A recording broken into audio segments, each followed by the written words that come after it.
அன்பான அனைவருக்கும் வணக்கம். காலத்தினால் செய்த நன்றி சிறிதெனினும் ஞானத்தின் மான பெரிது. இது திருக்குறள். திருக்குறளில் செய் நன்றி அறிதல்னு ஒரு அதிகாரம் திருவள்ளுவர் பண்ணியிருக்கார். செய் நன்றி அறிதல். இந்த நன்றி சொல்கிற விஷயம் நான் நிறையா இடத்துல சொல்லியிருக்கேன். நான் யாருக்கு நன்றி உணர்வு அதிகமாக இருக்கோ அவன் எல்லா துறையிலையும் சிறந்தவனாக இருப்பான். அவன் மிகச்சிறந்த ஒரு பண்பாளனாக இருப்பான். நன்றி உணர்வு தான் நம்மகிட்ட இருக்கிற எல்லா பண்புகளுக்கும் தாயானது. இதை சினிமாவில் யார் ஆரம்பித்து வச்சாங்கன்னு தெரியல. இந்த மாதிரி நன்றி சொல்கிறத அது ஏதோ ஒரு முதல் படம் இருக்கும், அவங்களுக்கு காலம்பூரா நம்ம நன்றி சொல்லிட்டு இருக்கணும். ஏன்னா இப்படி ஒரு விஷயத்தை ஆரம்பித்து வைக்கிறாங்க பாருங்கள் புதுசாக, அவங்களுக்கு நன்றி. ஏன்னா இந்த மாதிரியான ஒரு சிறந்த ஒரு படத்தை நீங்கள் எழுதி, ஏன்னா உங்களுக்கு உங்கள் ஷோ போடும்போதே நெல்சனை சுற்றிக்கிட்டீங்க, எல்லாம் சுற்றி ரொம்ப நல்லா இருக்குன்னு சொன்னீங்க. அதோடு இல்லாமல் அதை எழுதுனீங்க, அதை நிறையா இன்ட்ரெஸ்டில் சொன்னீங்க. அதனால தான் இந்த டிஎன்ஏ அவ்வளோ பெரிய வெற்றி அடைஞ்சிருக்கு. இந்த படம் என்ன செஞ்சுருக்கு அப்படின்னா, ஒரு விஷயம், இப்போ முயற்சி திருவினை ஆக்கும் அப்படின்னு திருவள்ளுவர் ஒரு கொட்டேஷன் கொடுத்துருப்பார். நான் வீழ்வேன் என்று நினைத்தாயோ அப்படின்னு பாரதியார் சொல்லியிருப்பார். தீதும் நன்றும் பிறர் தரவாரா அப்படின்ட்டு கணியன் பூங்குன்றன் சொல்லியிருப்பார். இப்படி ஒவ்வொரு விஷயங்கள் ஒரு கொட்டேஷனை தந்திருப்போம். இதில் பாருங்கள், பாக்யராஜ் சார் அவருடைய முந்தான முடிச்சல முருங்கைக்கான்னு ஒரு ஐட்டத்தை இறக்கிட்டு போயிட்டார். இப்போ முருங்கைக்காய் எடுத்துக்கிட்டு போவாங்க, கூச்சப்படுவாங்க. அப்போ ஒரு வீட்டுக்கு வாங்கிட்டு போகிற குடும்ப தலைவன். அதுக்கு பிறகு மணிவண்ணன் சார் அல்வான்னு ஒரு மேட்டரை இறக்கி விட்டார். நம்ம ஒரு திருநெல்வேலியிலேருந்து வரும்போது ஒரு அல்வாவை அன்பாக வாங்கி கொடுத்தா கூட என்னப்பா அல்வா கொடுக்குறியான்ற அளவுக்கு மாற்றி விட்டார். நான் திருடியில் கட்ட விரலுக்கு அடுத்த விரலுக்கு கொஞ்சம் நீட்டாக இருந்ததுன்னா அப்படின்னு சொல்லிட்டு நான் சொன்னேன். அதே போல் இந்த படம்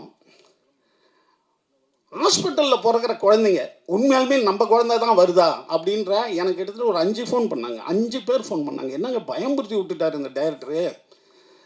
இப்போ நம்ம ஹாஸ்பிட்டலில் பிறந்து நம்ம கைக்கு வர்ற குழந்தை நம்ம குழந்தைன்னா ஒரு 11 வயசு 12 வயசில் முகஜாடையை வச்சு தான் கண்டுபிடிக்கணுமா, இல்லைன்னா டிஎன்ஏ டெஸ்ட் எடுத்துடணுமா நம்ம அப்படின்னாரு. ஸோ ஒரு படம் சமுதாயத்தில் அந்த ஒரு ஒரு ஒரு உஷார்த்தன்மை ஏற்படுத்தணும் அப்படிங்கிறது முக்கியம் ஒரு படைப்பு.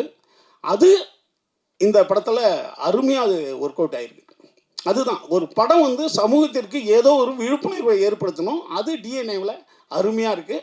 அதுக்கு இப்போ அதிஷா சொன்ன மாதிரி அவர் சொன்னார் பாருங்க, புனைவில் உண்மைத்தன்மை எவ்வளோ ஜாஸ்தியாக இருக்கோ அது சிறந்த திரைக்கதைன்னு ஒரு அருமையான விஷயத்தை ஒரு விளக்கம் கொடுத்தார். ரொம்ப அற்புதமான விஷயம் அது. அதே போல் பத்திரிகையாளர்களை நிறைய பயன்படுத்தணும், நம்ம எழுத்தாளர்களை அதிகம் பயன்படுத்தணும் அப்படின்ற ஒரு விஷயத்தை அருமையான விஷயத்த இங்கே பதிவு பண்ணியிருக்காரு. இதெல்லாம் நீங்கள் எழுதணும். அப்போ தான் நிறைய இயக்குநர்கள் நிறைய ரைட்டர்ஸை கொண்டு வருவாங்க. அண்ணன் போஸ் வெங்கட் சொன்ன மாதிரி மலையாளத்தில் ரைட்டர்ஸுக்கு அவ்வளோ பெரிய ஒரு மரியாதை இருக்கும். அங்கே ரைட்டர்ஸ் தான் ஃபஸ்ட்டு. நம்ம இன்னும் சொல்லப்போனால் ஆங்கில படங்களே மிகச்சிறந்த நாவலை தான் படமாக எடுக்க ஆரம்பிப்பாங்க. நம்ம நினைக்கிறோம்ல, கதையை வெளியே போயிடுச்சுன்னா அந்த கதை ஈஸியாகிடும்ட்டு. அதெல்லாம் கிடையாது. மிகச்சிறந்த நாவல்களை தான் நம்ம படமாக எடுத்து மிகப்பெரிய ஹிட்டு கொடுத்துருக்காங்க பல படங்கள்.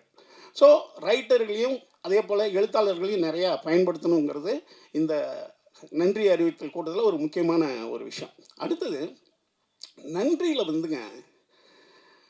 இப்போ நான் எனக்கு ஒரு சின்ன ஒரு கதாபாத்திரம் இதில் கொடுத்துருக்காங்க. ஆனால் நான் என் வாழ்நாள் பூரா சொல்கிறவங்கெல்லாம் என்ன சொல்கிறாங்க, ஏங்க அருமையான ஒரு விஷயத்தை உங்களுக்கு பண்ணிட்டாங்க இந்த படத்தில் அப்படின்னு சொல்கிறாங்க இல்லையா. இது என் உள்ள மனசில் எப்போதும் இந்த டீமுக்கு இயக்குனருக்கு மட்டும் கிடையாதுங்க. ஒரு ஹீரோ அவர் என்ன சொல்லியிருப்பாங்க, ஏங்க அவருன்னு கூட அவர் சொல்லியிருக்கலாம். அடுத்தது இந்த ப்ரொடியூசர் அல்லது ரைட்டர் யார் வேணாலும் ஏங்க அவரை போடலாமே அப்படின்னு சொல்லியிருக்கலாம். அதுக்கு என்னை ஒத்துக்கிட்டதுக்கு இவங்க அத்தனை பேருக்கும் என்னுடைய நன்றியை தெரிவிச்சுக்கிறேன். அடுத்தது நம்ம தம்பி கேமராமேன் பார்த்தி அதாவது ஒரு மனிதன் இப்படி இருக்கிறவன் இவ்வளோ திறமையோடு இருப்பான்னு நீங்கள் பார்வையால் நீங்கள் கடிக்கக்கூடாது. நம்ம சொல்லுவோம்ல, டேய் கண்ணை பார்த்து பேசுகிறோம் உண்மையை பேசுவான்டா அப்படின்றது. கண்ணை பார்த்து உண்மை பேசுகிறவங்களாம் உண்மையை பேசுவானா? அது ஏதோ பொது புத்தியில் இருக்குது.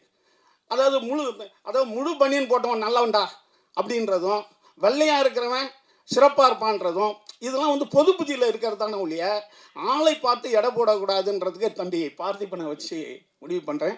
அடுத்தது எடிட்டர் தம்பி, அவர் வந்து நேஷனல் அவார்டு வாங்கணுன்றதே எங்களுக்கு தெரியல. பாருங்கள், ஒரு நேஷனல் அவார்டு வாங்கிட்டு எப்போதும் போல் எளிமையாக இருக்கிறதுங்கிறது ரொம்ப அருமையாக இருக்குது. அடுத்தது நான் ஆடியோ ரிலீஸில் இந்த ஹீரோயினை பற்றி சொல்லலை, நிமிஷா பற்றி. அந்த படத்தில் பார்த்தா அவங்க ஐயோ, அதாவது நாங்கள்லாம் வந்து ஜோதிகா பார்த்து மிரண்டிருக்கோம். அதுக்கு பிறகு வந்து இப்போ சாவித்திரியிலேருந்து ஆரம்பிப்போம் இல்லையா, ஒரு ஆர்டிஸ்ட் இப்படி இருக்காங்கன்ட்டு. ஐயோ பிரமாதமாக நடிச்சிட்டிங்க, ரொம்ப அற்புதமாக இருந்தது. நிச்சயமாக தமிழ் சினிமாவில் ஒரு ஆர்டிஸ்ட், அதாவது பர்ஃபார்மர் கதைன்னு ஒன்று இருந்ததுன்னா, ஹீரோயின் கதை இருந்ததுன்னா இவங்க நிமிஷாவை தான் நிச்சயமாக இனிமேல் கூப்பிடுவாங்க. அந்த மாதிரி ஒரு அற்புதமான கேரக்டர் பண்ணியிருக்காங்க. அடுத்தது தம்பி அதர்வா. அதர்வா வந்து என்னென்னு கேட்டிங்கன்னா, நான் சொல்லிகிட்டே இருப்பேன், நான் எப்போதும் பிடித்த வேலைகளை செய்கிறவன் வந்து சிறப்பானவன்ட்டு இப்போ அண்ணன் போசவங்கிட்ட சொன்னார். என்னன்னு கேட்டிங்கன்னா, நான் மீண்டும் மீண்டும் சொல்கிறேன், இப்போ சொல்கிறோம்ல, என்ன நம்ம கெட்டு போயிட்டோங்க, நல்லா இருக்கிறோம். எம்ஜிஆர்லாம் தற்கொலைக்கு பண்ணி போனவர். எம்ஜிஆர் வந்து கேரளாவில் ரயில்வே, அதாவது எங்கள் அண்ணன் சக்கரபாணி மட்டும் ஒரு நிமிஷம் லேட்டாக வந்திருந்தா நான் ட்ரெயினில் விழுந்திருப்பான்றார் எம்ஜிஆர், நானியன் பிறந்தன் அவருடைய வரலாற்று தொடரில். அப்போ என்னன்னு கேட்டால், எம்ஜிஆர்லாம் 15 வருஷம் இல்லவே இல்லை ஃபீல்டில், ஏதோ படம் நடிச்சிட்டு இருக்காரு. இந்த இப்போ மனைவி அண்ணன் இருக்கார், மனைவி பொன்மாணிக்கம், அவர் வந்து 8வது வள்ளல்னு ஒரு புத்தகம் எழுதியிருக்காரு. ஒரு 8-9 கதை இருக்குது எம்ஜிஆரை பற்றி கதை. மிகச்சிறந்த மனிதநேய கதைகள், மிகச்சிறந்த நன்றி உணர்வு கதைகள் இருக்குது அதில். அதில் வந்து அவர் வந்து இட்லி ஒரு அம்மா விற்கும் ஒரு இடத்துல. எம்ஜிஆர் வாங்கிக்குவார், வாங்கினா காசு இல்லை அவர்கிட்ட. காசு இல்லாத போது ஐயோ நான் காசு எடுத்துகிட்டு வரலாமான்னுவார். அந்த கிழவி சொல்லும், தம்பி இதை திருப்பி கொடுத்து, நீ இந்த காசை திருப்பி கொடுத்தா என்னுடைய லாப கணக்கு, கொடுக்கலன்னா என்னுடைய தர்ம கணக்குப்பா வச்சுக்கணும். எம்ஜிஆர் அதுக்கு பிறகு பெரிய ஸ்டார் ஆகி முதலமைச்சர் ஆகிடுவார். திரும்பி யானை கவுனியில் அவர் முதலமைச்சராகி வரும்போது காரில் சொல்லிட்டு வருவார், இங்கே ஒரு பார்க் இருந்ததுயா, நான் இப்போ வாக்கிங் போகும்போது ஒரு கிழவிக்கிட்ட ஒரு 10 இட்லி வாங்கிட்டேன், ஆனால் என்னால் காசே தர முடியல. இப்போ அந்த அம்மாலாம் எங்கே இருக்கான்னு தெரியல, ஆனால் அந்த அம்மா சொன்ன வார்த்தை என் ஞாபகம் இருக்குது, பணத்தை திருப்பி கொடுத்தால் லாபம் கணக்கு, திருப்பி கொடுக்கலனா என் தர்ம கணக்குன்னு சொன்னாங்கய்யா. இன்றைக்கும் நான் தர்மம் பண்ணும்போது அந்த அம்மா ஞாபகம் வந்துகிட்டே இருக்கும் அப்படின்னு எம்ஜிஆர் சொல்லிட்டு போவார் அந்த காரில். அதில் இருக்குது, அண்ணன் எழுதுன புக்கிலே இருக்குது. இப்போ அடுத்த நாள் போய் அந்த கிழவியை பிடிச்சிடுவாங்க. அது அப்போ 40 வயசு, இப்போ 80 வயசில் இருக்கும். எம்ஜிஆர் அவங்கள்ட்ட அறிமுகப்படுத்துவார், இதாம்மா நீ சொன்ன வார்த்தைன்ட்டு. அதுக்கு புரியவே புரியாது. இல்லைப்பா நான் நல்லா இருக்கணும்போது அவருக்கு அந்த அம்மாவுக்கு ஒரு வீடு கொடுத்து அந்த அம்மா இருக்கிற வரைக்கும் அவருடைய சொந்த பணம் 1000 ரூபா அனுப்பிச்சிட்டே இருப்பார் எம்ஜிஆர். இப்படி ஒரு ஒரு நன்றியை, ஒரு உதவி செஞ்சிட்டோம்னா நம்ம வாழ்நாள் பூரா உள்ளே நின்றுட்டு இருக்குங்களா, அந்த மாதிரி உதவியை நம்ம செஞ்சுக்கிட்டே இருக்கணும். இந்த படத்தில் தம்பி கோ ரைட்டர் சொன்ன மாதிரி யாரோ ஒருத்தவங்க உதவி பண்ணிக்கிட்டே இருக்காங்க. அந்த உதவி செயின் தான் நம்ம வாழ்க்கையை மேன்மைப்படுத்தும், உண்டாக்கும். கடைசியாக ஒன்று சொல்லிட்டு முடிச்சிடுறேன். ராமாயணத்தில் ராமனுக்கு நிறையா பேர் உதவி பண்ணிக்கிட்டே இருப்பாங்க. ராமனுக்கு படுற கஷ்டம் இருக்க, அவன் ரொம்ப நல்லவன், அவன் காட்டுக்கு போயிடுவான், காட்டுக்கு நம்மனா பொண்டாடி தூக்கிட்டு போயிடுவான், அதுக்கு பிறகு அவன் போராட்டம்.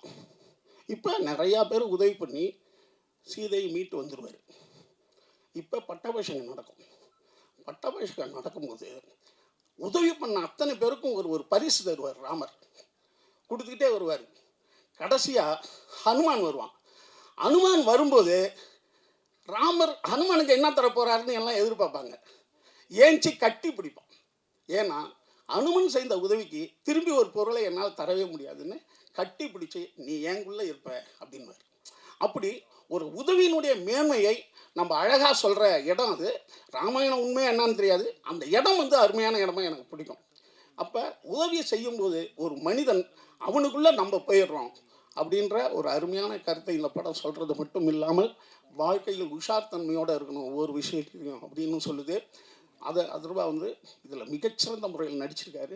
அதுவும் அந்த தம்மு அடித்து விட்டுற இடம்லாம் உண்மையான ஒரு அப்படிப்பட்ட ஆள் தானான்ற மாதிரி பயப்படுத்துகிற அளவுக்கு பண்ணாப்புல. ஏன்னா ரொமான்ஸாக இந்த வயசில் அவர் நல்லா பண்ணிடலாம். இந்த மாதிரி ஐட்டங்கள்லாம் இருக்குல்ல, அதை அப்படியே வாழ்ந்துட்டார்ப்பா அப்படின்னு சொல்கிற அளவுக்கு பண்ணாப்புல. ஏன்னா இந்த மாதிரி விஷயம்தான் டஃப்பான ஐட்டங்கள், அதையே சிறப்பாக பண்ணியிருக்காரு. அதர்வா இந்த படத்தின் மூலம் மிகப்பெரிய இடத்துக்கு நிச்சயம் வந்துட்டார். இனிமேல் அவருக்கான காலம் தமிழ் சினிமாவில் கொடிகட்டி பறக்கும். இந்த படத்தில் எனக்கு வாய்ப்பு கொடுத்த அனைவருக்கும் நன்றி, அண்ணன் ப்ரொடியூசருக்கு நன்றி, அப்புறம் தம்பி யாராவது விட்டுனா, அம்மா அண்ணன் அம்மா விஜயம்மா இருக்காங்க, அவங்க கூட இதில் நடிக்கலை நான், எல்லாத்தையும் சொல்லிட்டு அந்த பாப்பாவுக்கும் தென்றலுக்கும் நன்றி. உங்கள் அனைவருக்கும் மீண்டும் நன்றி சொல்லி உட்கார்றேன்.